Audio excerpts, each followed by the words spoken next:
Hello दोस्तों, मैं सरोज आज आपको भागवत गीता के अध्याय 13 और 14 के बारे में संक्षेप में वर्णन करूंगा।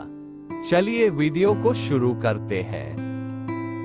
संपूर्ण विषयों में आसक्ति त्याग से जो चित्त स्थिरता प्राप्त हुई है वह अति दुर्लभ है, अतः मैं पदार्थों से त्याग और ग्रहण की आसक्ति को त्याग कर आत्मानंद में स्थित हूँ। 1 शारीरिक कर्मों से शरीर को, वाचिक मिथ्या कर्मों से जिह्वा को और मन के संकल्प विकल्प ध्यानादिकों से मन को खेद होता है। मैं इन तीनों का त्याग करके सुख पूर्वक आत्म स्वरूप में स्थित हूँ। 2 इंद्रिय और शारीरिक कर्मों का संबंध आत्मा से नहीं होता, ये जानकर जो विद्वान जो शारीरिक कर्म करता है वो शारीरिक कर्मों को करता हुआ अपने सुख स्वरूप में ही स्थित होता है। 3 जिसकी देहादिकों में आसक्ति होती है वही कर्म और निष्कर्म रूपी हठ स्वभाव से आबद्ध होता है।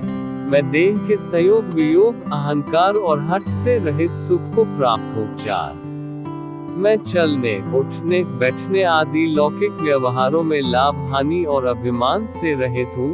मैं इन सभी लौकिक व्यवहारों की क्रियाओं को करते हुए भी एक रस वैसा ही अपने स्वरूप में स्थित हूँ। 5 चाहे मैं यत्न रहित होकर सोता रहूं, उसमें न मेरी कोई हानि है और न यत्न करने से कोई विशेष फल की सिद्धि, क्योंकि ये यत्न अयत्न हर्ष और शोक देहादिकों के कर्म है, मुझ आत्मा के नहीं। 6 जन्म जन्मांतरों में बारंबार अनेक विषयी सुख दुखों को अनित्य जानकर उनके शुभ अशुभ कर्मों को त्याग कर अपने ही आत्मानंद में स्थित हूँ। 7 अध्याय 14 जो व्यक्ति अपने स्वभाव से ही विषय शून्य चित्त वाला है लेकिन प्रमादवश विषयों का चिंतन और भोग जागृत होकर करता है, वह लाभ हानि से अलग संसार से रहित है। 1 संपूर्ण विषयों की भावना से शून्य मुझ आत्मदर्शी को जब विषयों की इच्छा समाप्त हो गई है तो मेरे लिए धन कहाँ, मित्र कहाँ,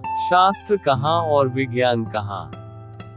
2 इंद्रियों का साक्षी पुरुष और परमात्मा का साक्षात्कार करने से मुझे मोक्ष और बंधन से मैं आशा विहीन हूँ, अतः मुझे मोक्ष की कोई चिंता नहीं। 3 जिस पुरुष अंतर्मन संकल्प विकल्प से रहित है और विषय वासना से मुक्त, जो अपनी इच्छा से विचरण करता है, उस ज्ञानी पुरुष को ज्ञानी पुरुष ही जान सकता है। 4 चलिए आज के लिए इतना ही, मिलते हैं आपको अगले वीडियो में, तब तक के लिए जय हिंद जय भारत।